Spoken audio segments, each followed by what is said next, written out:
I don't think there's anything that's certain in the world at the moment. There's a lot that can change, there's a lot that can happen. And I think that is in the back of your mind every time I'm going into work. Adult trauma, ETA 5 minutes. Got an assault coming in. He's stabbed multiple times. 5-year-old hit by a car, dragged for 3 metres, degloved the right side of their scalp. Code red. They're now saying partial amputation with a traumatic cardiac arrest. This is just disastrous. Travel by cow. I can't make that up. Oh, it's a proper day today, isn't it?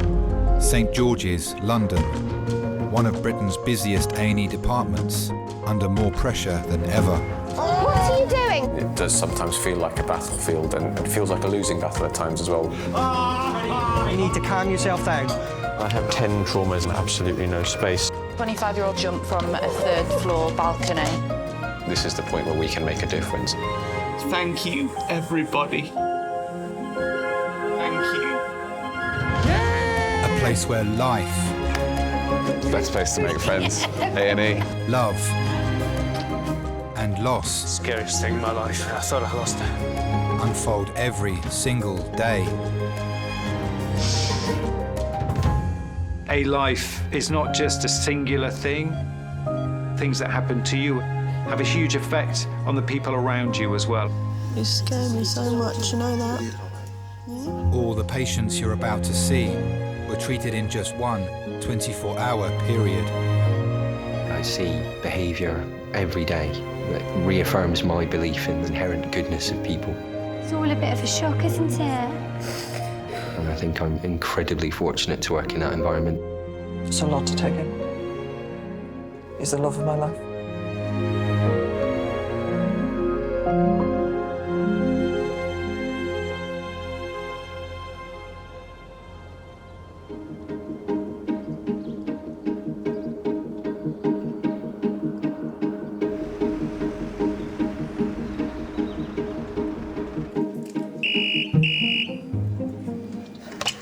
Hello, St George's CD. I think there are a lot of people who think I'm crazy for doing emergency medicine because of the risk of being in these horrible situations. OK, thanks. Bye. I've got a trauma call. They're here now. Most of us have had to deal with dangers such as biting, kicking, quite threatening behaviour, coming into your own personal space. But behind that is a person, and part of being a doctor is dealing with all the human aspects that accompany illness. Stop spitting!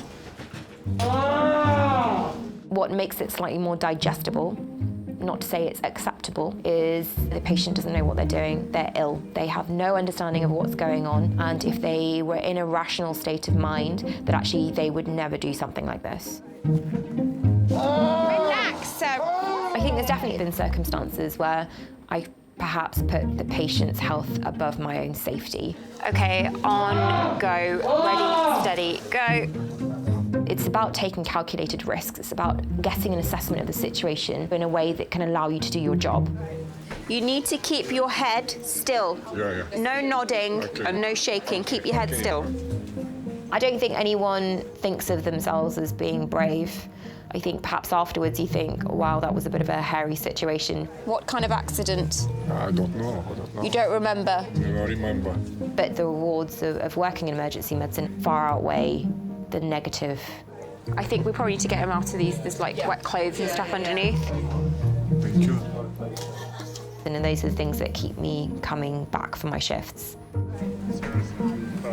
It's the best kind of feedback. Yeah, that's really nice. I don't even think I did anything, just for being me.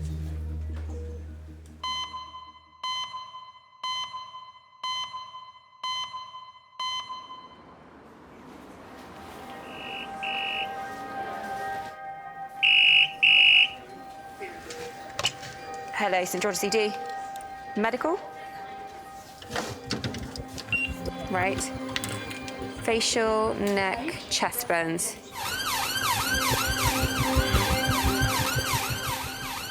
A 25-year-old mental health nurse is being rushed to St George's with severe burns after being attacked by a patient. the red phone rings and you hear that it's a burns patient, there's lots of things that are going through your mind.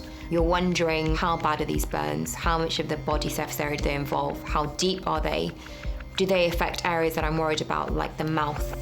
They said it was medical priority, but she's got burns, so... If you have someone with a very high percentage of burns who is quite unstable, the most catastrophic risk really is death.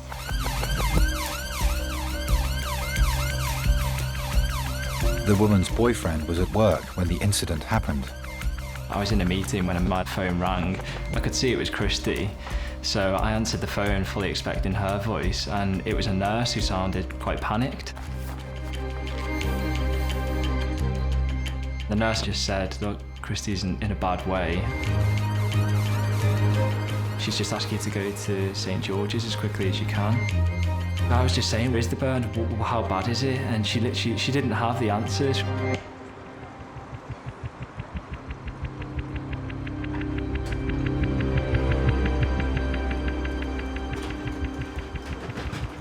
Nathan called me and said she'd been attacked by a patient. I couldn't get my head around why would somebody want to do this. Because you feel sick, you want to cry, you just think the worst. A million things racing through your mind at once. Is it permanent? What is it? How's Christy? Like, how is she doing? How is she coping with it all?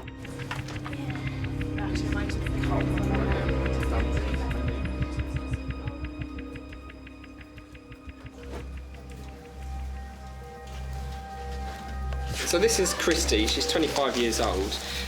She's a nurse at Springfield University Hospital, and a patient has thrown boiling hot water over her face and it's hit her neck on the left side of her chest. Before we arrived, the team there had already put her in the shower with cold water, but closed, so she's now feeling a bit cold. Was this just boiled water or...? Just boiling water. OK, all right, let's start then.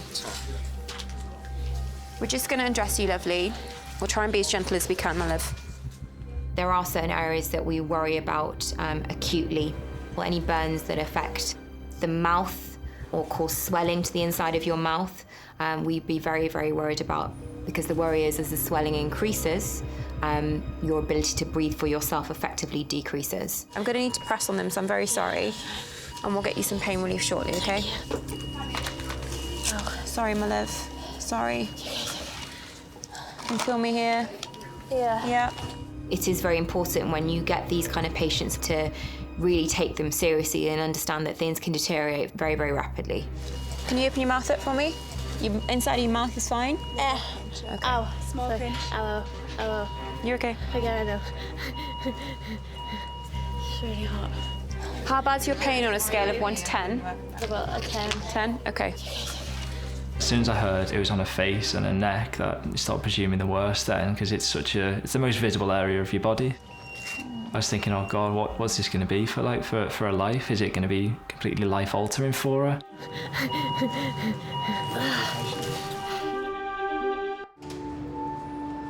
Have you got any burns packs? Because they've used all those up on the patient they brought in, and she's still really burning. Oh, right, OK. She got hot water thrown on her. All right, darling, we're trying to get something to put on your chest. All right, you're doing really well, you're doing amazing. Mental health nurse Christy is in resus after a patient threw boiling water over her at the psychiatric hospital where she works. Basically, kind of up to hairline, round to the back of the ears, extending down laterally over the neck.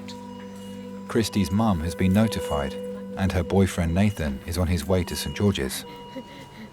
Burns are, even when they're very, very small, incredibly painful. So when we manage pain, not only are we looking at giving drugs, but we're also looking to try and stop any air movement over the burn, because that can also increase pain. Right, and you've not had anything yet, have you? No. We're going to give you some paracetamol IV and some ibuprofen, and I'll give you some morphine as well, OK? OK.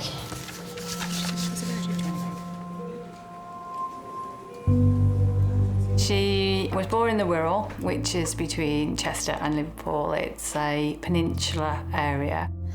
How are your eyes, by the way? Do you think your vision's OK? Yeah, I think so. OK, we'll check everything properly in a second. Sharp scratch. From her young age, she was always looking after the younger ones. So this patient... Yeah, so we'd have to give her antipsychotic depot medication and we'd have to restrain and give it, and then she'd obviously come back with an attack afterwards. Oh, poor girl. She was very girly from day one. They used to call her Posh Spice because she used to always have her dresses and like her bolero and her hairbands, her bracelets. She loved all the girl things. Okay, just look to the left for me. Okay, look down. I first saw her at a house party. I was 17 and she was 16. I just saw her walk in. She was wearing this nice black dress, like olive skin, big eyes. Yeah, she just had a nice smile. I was immediately attracted to her. She's completely my type, to be honest. Do you feel cold at the moment, love? Yeah. We might pop the bear hugger on low, just over the top. When we first got introduced, I was really nervous because I knew how pretty she was. I always thought Christy was out of my league. I was really scrawny when I was younger. I had this big, terrible haircut. It was absolutely dreadful. And even for the first couple of years that we were going out, I used to ask her, why are you actually going out with me?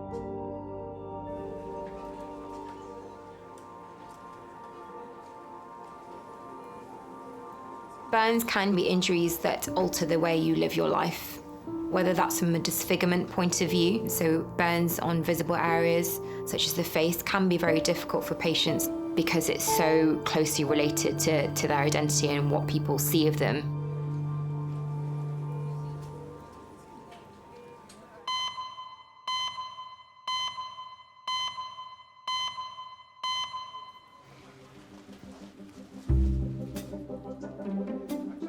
What is the name of that bone? Come on, this is the humerus. Humerus? Yeah, this bone. Nothing funny about this today. This is... I need this information for tomorrow. Exactly. Hello, sweetheart. Hi. Just gonna put this thing on for you and then we'll send you for X-ray. You should ask the nurse what the bone's called. Yeah. He's got an exam tomorrow and he needs to know this. Which Is bit? it tibia, he said? It's your ulnar and radius of the bones here, so your tibia and your fibula in your leg. Oh dear. Yeah? That's my fault. You better start revising, son. Oh, hello, are you giving a biology lesson over there? I am, I'm just giving a bit of GCSE biology. Is your eye itchy or is it? Tell me how it's itchy. Does it hurt? It hurts and it's itchy. Frederick? Hello, do you want to come in? Yeah. Do you want to add? 2-year-old Freddie has been brought into A&E by his mum Sally after he began complaining of a pain in his eye. Frederick? Fred, the doctor's here. How are you? Hello. So my name is Milan, I'm one of the doctors today. So tell me about the story. So, I mean, I was just getting changed for work and he was just in his bedroom and then he just burst out crying, so I went in. Okay. And he said it was the duvet and his eye hurt. Frederick, can I have a look in your eye? Can I have a look? You're gonna be a brave boy. Do you want to play some toys? Yeah. Yeah. Let's go and find you some toys. I think I've always been maternal and I've always imagined myself with kids from when I was very little. Toy cars, we have toy cars. I grew up in Brussels, which was fun and quite different. Ooh, what have I got for you? My dad worked in business, so we moved across with his job at the time, but we ended up there for 10 years. There you go. Why don't you use that? Press that. We used to live in a place called Tervuren, and it was about 20 minutes out of Brussels on the metro. Press that with your hand. Press that with your hand. Yeah. Is it okay if I have a look at your right eye quickly? Yeah?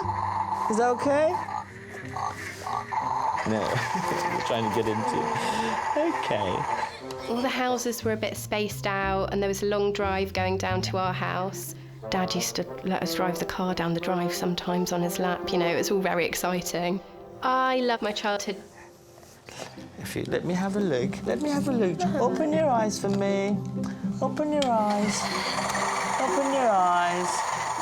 Look, let's open that eye. Open that eye. Let's have a look. Let's have a look. I'd like to say it was a glamorous moment when I discovered I was pregnant, but it wasn't really. I was actually in McDonald's. Fred, let him have a look, sweetie. It'll be a lot better. I was just going to a meeting and I did a pregnancy test and it was positive, and I found out it was 1 to 2 weeks, and I was just delighted. Just be a really brave boy and then we can go home, okay? Open your eyes for me. Open your eye. That's it, open it. Yeah, you're doing great, yeah. My pregnancy experience with Fred has been great up until the birth, and then it did go slightly downhill. That's it, open it. No, I think I'm gonna have to get the eye doctors to have a quick. Okay.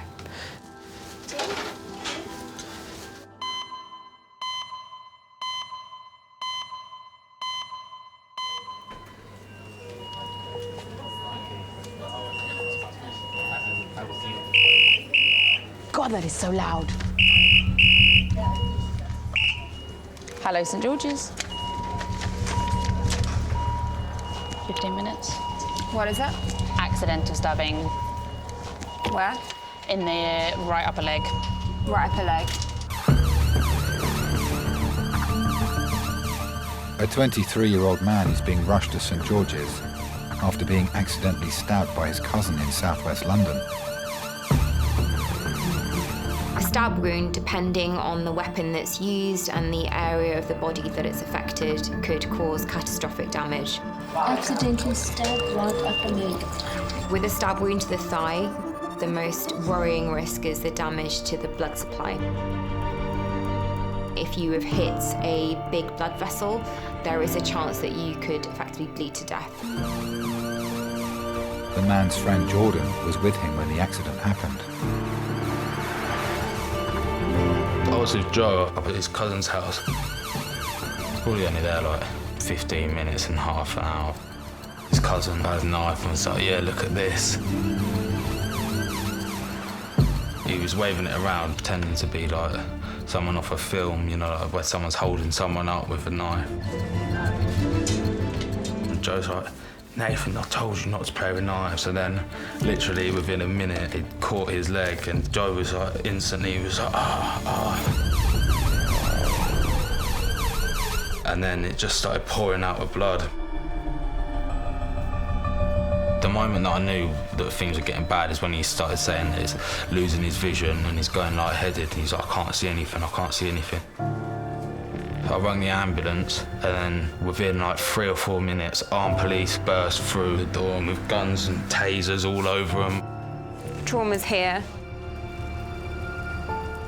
I just done lunch for my nan.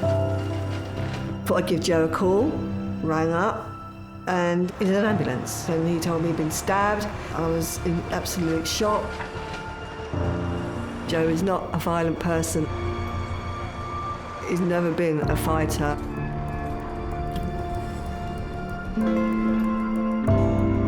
What scared me was the way he was talking, because he sounded really, really scared.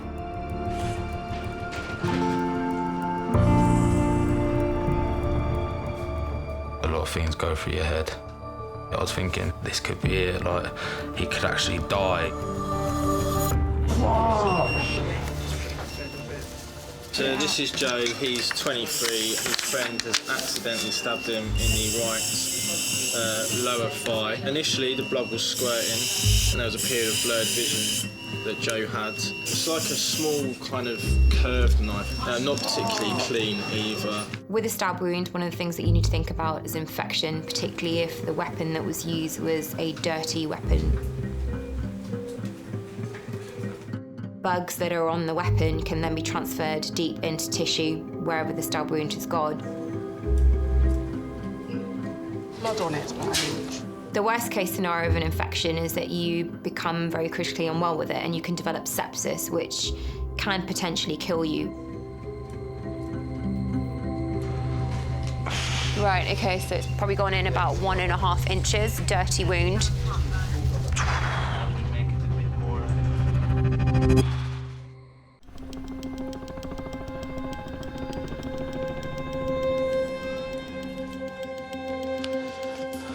So what happened? You were playing and he was having a knife, and then I accidentally.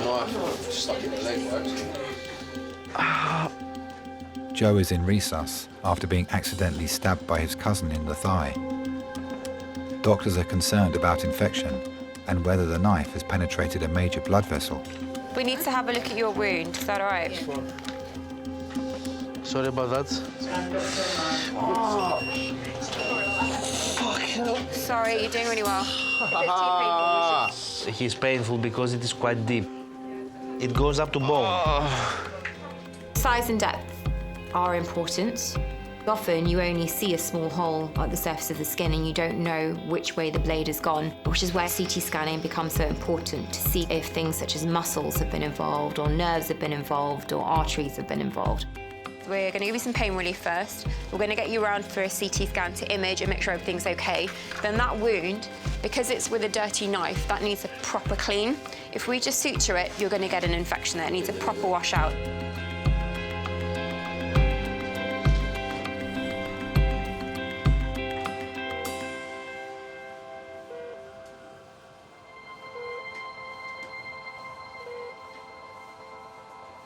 Joe's a little angel, he is. I've always felt very protective of him. Breathe in and hold your breath. We've always had that bond from birth. I've always been able to make him smile and laugh, always. Breathe normally. Any picture there is of him as a baby and he's really smiling, that's me at the other side of the camera making him laugh. A really chubby, cute baby he was. My sister, she's always been a bit of a workaholic and I prefer being with the kids, so basically we had a sort of deal where I kind of looked after Joe in my little flat in Wandsworth. So I was kind of mummy Nessa. I remember it was about 2 and we were in the park. Joe got onto the slide and it's a big wooden, like a house. And on one side there's a gap, but then you're supposed to climb down it. But Joe decides he doesn't want to climb down it. He's going to just walk straight off the edge. And Joe is looking at me with a face like, look what I'm about to do. Walking straight off the, and oh my God, I had to run. No fear whatsoever. Just knew that I would just be there to catch him.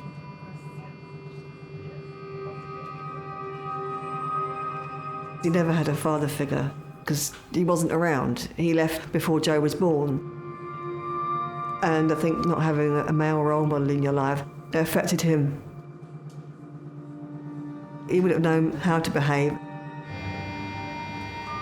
That's not very good.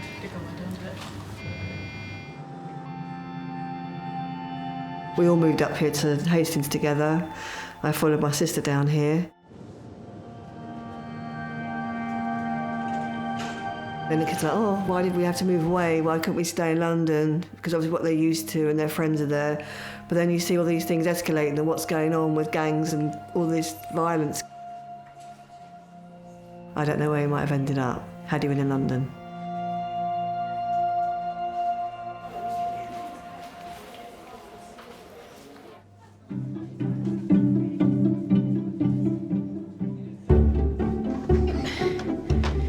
Would you like a breadstick? Yeah? Doctors have been unable to examine 2-year-old Freddie's eye after he hurt it at home.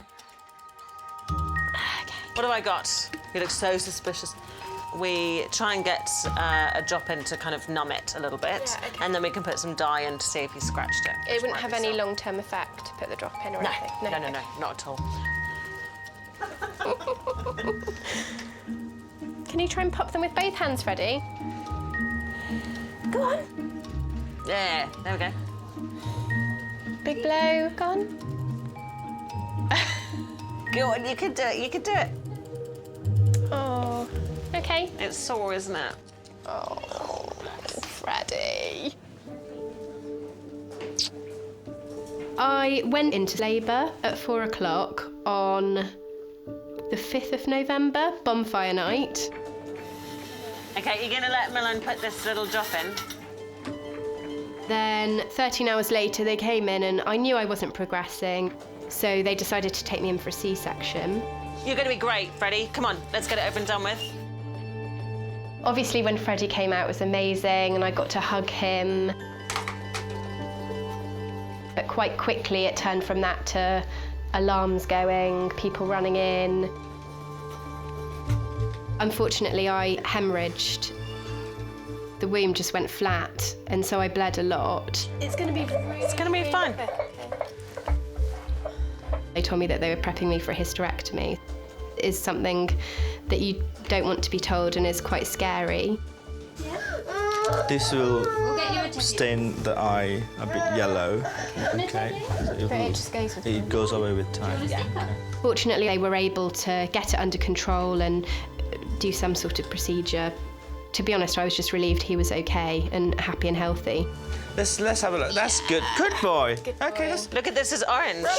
That might go a bit. 1, 2, 3. 1, 2, 3, 4. Go. Turn the light off. Oh, sugar. Ooh. Oh, look, it's on top. Yeah, and the centre of the cornea there. Yeah, there is. Yeah. There is. Yeah. Slight abrasion. Yeah. So Good. it should just get better in. Yeah. We don't treat them with anything. And basically, if it's going to run into problems, it will run into problems in the next 48, 72 hours. So if there's any problems, you just bring it back here. Whoa, that's pretty good, isn't it? On the outside. On the outside. Oh, no. Just love it, man. The wonders of local anaesthetic. I hope I'm quite relaxed. I hope, like with my parents, I just give him space to do what he needs to do. I'll probably be worrying every single minute of every single day. I think we're going to go home now, sweets. I know, fun as it is here, Freddie. Fun as it is. I think with boys mainly, you worry about them going out and, you know, fisticuffs and fights and various things. But hopefully he'll be sensible and won't get involved in that.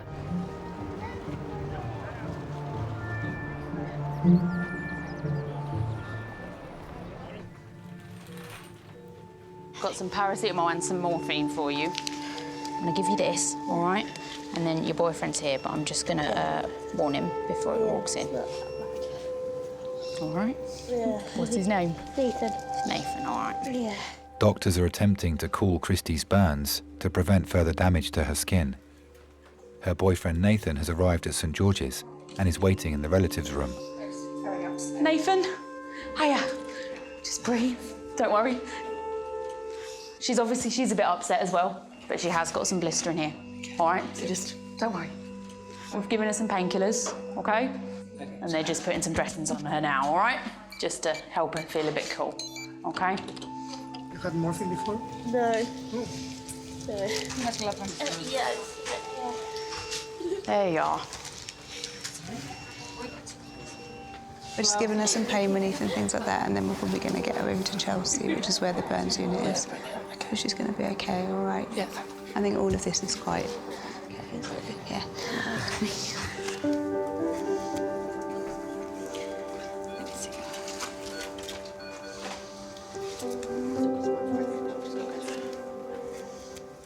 We both graduated from university at the same time.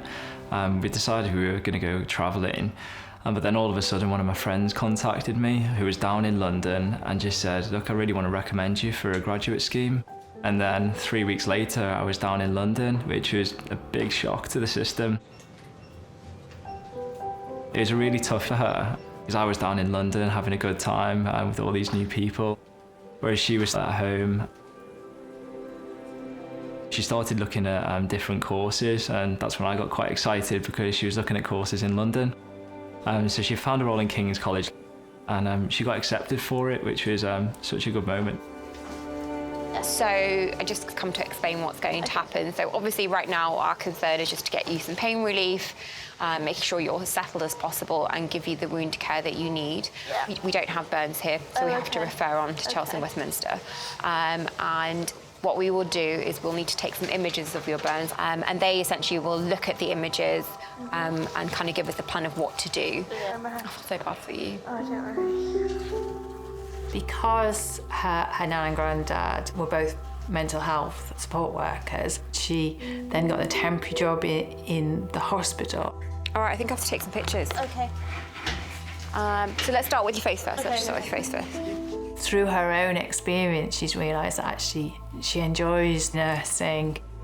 You hear her and she's saying, well, this person is, you know, they're getting better, and she talks about reassuring them, and she takes interest in not just them but the family around them.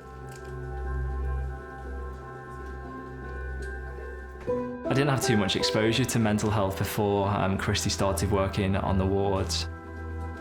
I didn't know what she was getting herself into. It's really hard. It is awful that doing your job, which is effectively to try and help someone, means that you're putting yourself at risk. Okay, just pop your layers down. I have got gloves on, so.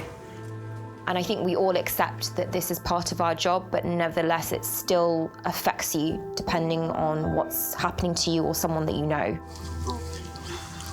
Oh gosh, just pop this down.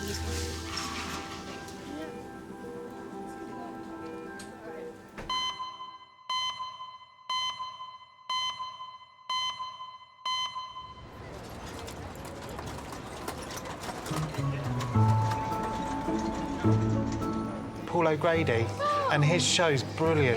The Love of Dogs. The Love of Dogs. Did I tell you about the time my phone battersea dog's home and they left me quite a narky message? Well, because I used to watch it, didn't I? And I used to watch it with me 2 bottles of wine, crying my eyes out. So I used to phone battersea dog's home, yeah. And I keep ringing them, like, And then by the morning, oh, no. Then they called me back and saying, if you would like to come and see our dogs, please come now, but stop leaving us voicemails.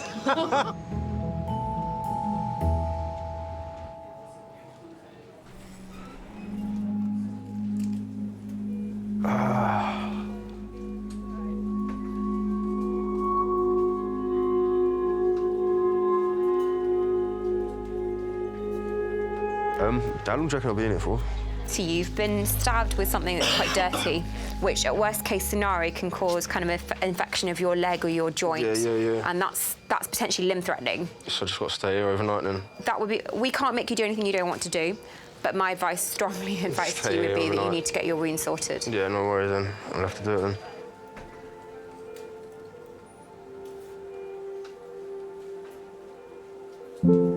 When Joe was about 8, his mum got remarried, and so he had stepdad Ben, who he took on, as his dad.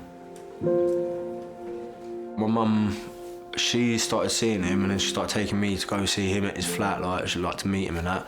And then I remember going there and playing PlayStation with him, and I was thinking, oh, this guy's all right, but then obviously I didn't know they were like together sort of thing. Do you want us to give you some more pain relief? Yeah, please. And then all of a sudden he moved in with us. Shall I give him some more morphine? He started taking me to the football and that, and then he started taking me to the pub with him as well, and that's when I was like, yeah, this is sweet, I feel like a man now. And also I didn't get to do that with my dad, so it's like, it felt like he was my dad.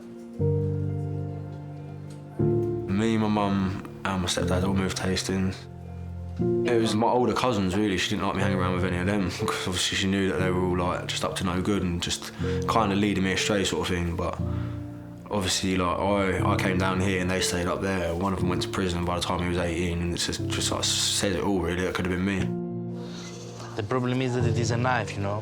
Yeah, I know. At first, I didn't really like it, because obviously I just wanted to be in London with all my friends, but then gone from a little house in London to a massive house in Hastings. As a kid, I was just like, yeah, I've got this is heaven. And then after like 2 years, 3 years, it started getting a bit mental. Is it going to get washed tonight or tomorrow morning? Morning. Tomorrow morning. Do you want your friends and relatives in? They can come if they want, I don't mind. All right, I'll bring them. So who's the one with the knife? Joe's cousin Nathan and friend Jordan have now arrived in resus. Hello, mate. How's it going, alright? How you feeling now? I feel alright, I've got to stay overnight. Yeah. Steve, don't play with knives. I told him from day one, don't play with knives. And then I'm the one that gets shanked. I can't even believe it, but it was just like, I've just gone like, I think, did you move? You owe me some tracky bottoms. I know, bro. They cost £55 last week. We got you some spare trackies.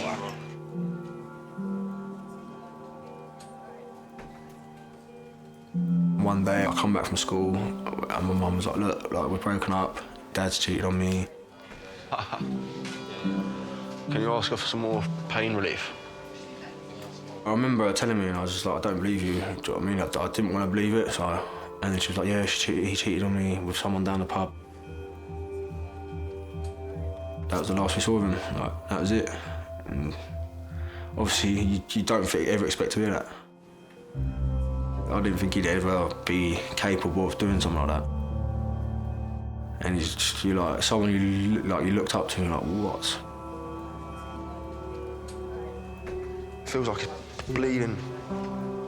I was just like hating everything at that time. I was just like, fuck everyone, fuck everything sort of thing.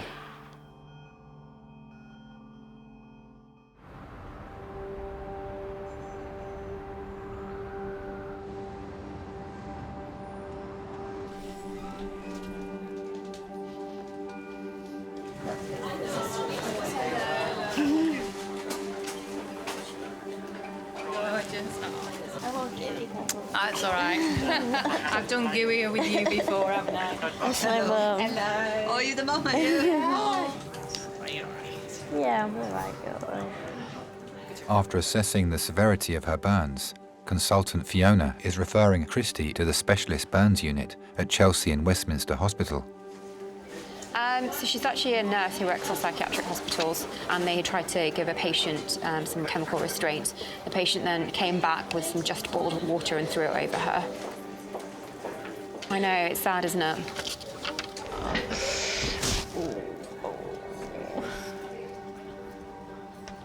I can't understand why she wants to do it. I just couldn't do it myself. So Christy must be the unluckiest nurse. When she first started, she found someone dead, actually, which when you just qualified, it's such a harrowing experience. Terrible time for her, really.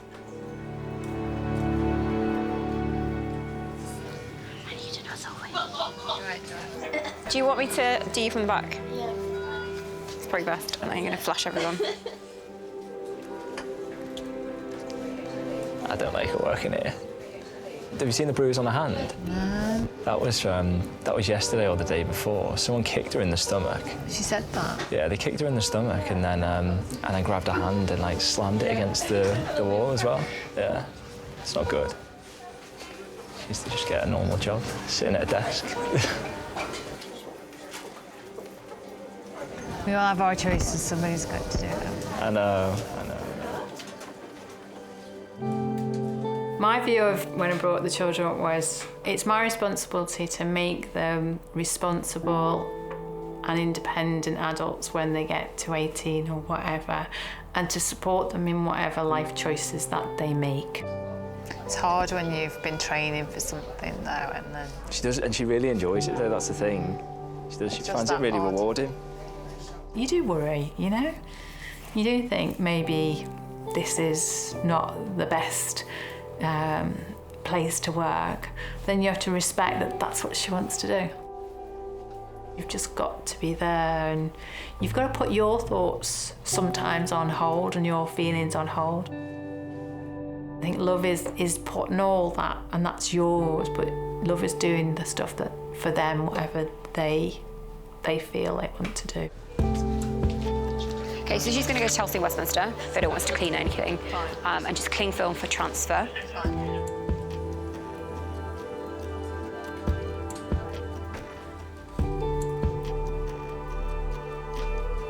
Because you're dealing with such a huge variety of people with such a huge variety of problems. I'm not surprised about the risky situations that people put themselves in, either knowingly or unknowingly.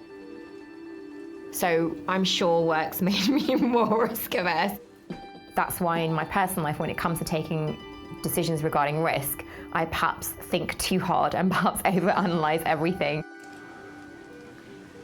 More bleeding from the back. It's just dripping down. Doctors are concerned about the continual bleeding from Joe's stab wound. Look, you see it all there, look. It's all coming through. My mum, she was heartbroken, and then obviously she had to deal with the fact that she lost her business as well, and then it was just like, one thing after the other, and then we lost the house, and then it was just, yeah, everything just hit her all at once, do you know what I mean?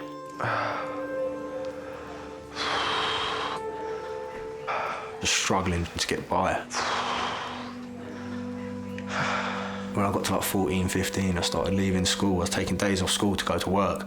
That's when I started doing the roofing and labouring and stuff like that. So I was taking like a Tuesday off school, going out and doing work, getting like 50 quid cash in hand. Like, even though the money wasn't going to my mum, it was like she didn't have to worry about me anymore, sort of thing. I just wish, bro, we just rewind time, mate. Throw the shank out the window, bro. I've been telling you that from day one. Don't play with shanks. I didn't start thinking about my real dad until my stepdad left, and it was like, oh, now maybe I should know who he is. Why did you stab me and not him? Bro, that's not even funny, mate. I was sitting at mine one day. I must have been like 18, 19. I just answered the phone. I was just like, who's this, sort of thing. Oh, no.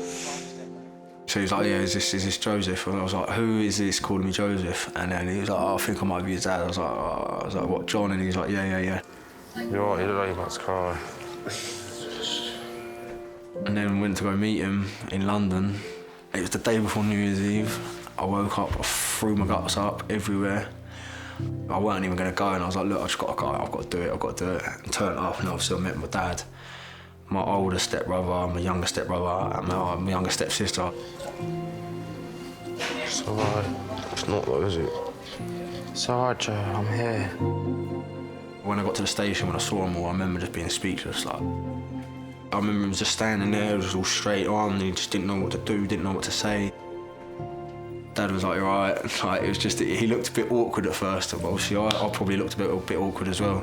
Probably thought I was going to smack him.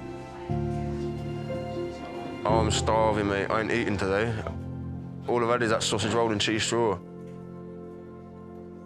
I was a bit suspect the whole time I was there. I was sitting there thinking, like, these lot might not even be my family. They could just be, like, imposters. And then I remember him sitting at the table in this like well-posh restaurant. Do you know where South Bank is? There's like a little restaurant just there. I think it's like an Italian restaurant. And I remember him sitting there, and he just pulled out his baggy pouch and started rolling a spliff. And I was like, straight away, I was like, my man. I was like, that's when I knew. I was like, you're my dad, straight up. Oh mate, just want to get some Lebanese. Lebanese? What, Lebanon food? Yeah, from Lebanon. Here we go. Lebanese, yeah, but what is this? £13.90 for a dish, bruv. Do you know how much KFC That's you can a get mixed there? grill for 2 people. Right, well, mate, I'm just going to order KFC. Japanese? Japanese, what would that be like, though? Raw fish? I would say let's get a korma, but... I want Nando's, bruv. Do you not just want to get KFC delivered? I don't want KFC. That's the worst thing I could imagine right now. KFC is the worst thing. Joseph, do you want to sit out in this chair here? Just take all this off you here. Obviously, everyone's got a different upbringing. Everyone's got a different time and a place for everything. You just learn from your things, or you learn from everything, don't you? I might have been dealt a shit hand of cards, but it was all right. I come out all right, so I don't mind.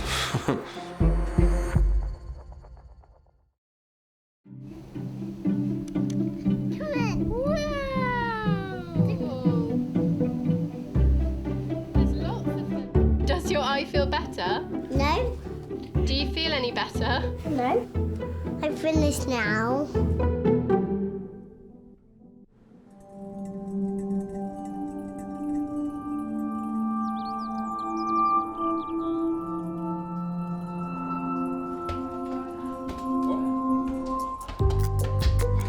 I've noticed that when people play around with knives now, I'm kind of a bit more wary. People always forget, like, it can just happen quite easily. Like, accidents do happen quite easily, and you've got to be careful. That's about it, really. I just stay away from knives, basically.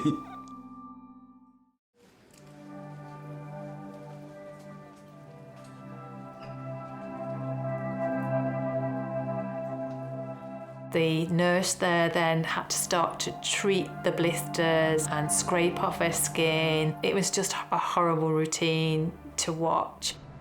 And the next day, the burns got a lot worse. It all just literally started coming off. And I don't think Christy was prepared at all for that. I mean, she was really tearful, really upset about it. It's not like when you go in hospital with a broken leg, that's the worst and then it gets better. This situation was getting worse by the hour and the day. Christy didn't know what she was going to wake up to the day after.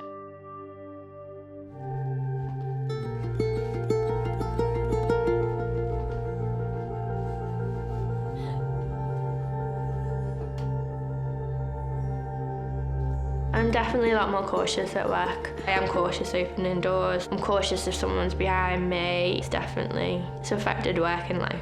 So, yeah. Oh, I'm getting old.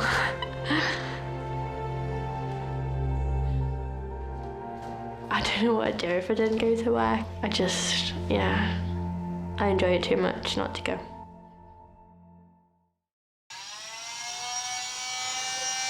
Taking your leg off. Mr. St George's. It's a paraglider fallen from height. Adult male trauma call, 10 minutes. Injuries to the spine and the neck can cause some of the most devastating injuries. You're in the hospital, you're at St George's Hospital. This patient might never be the same again.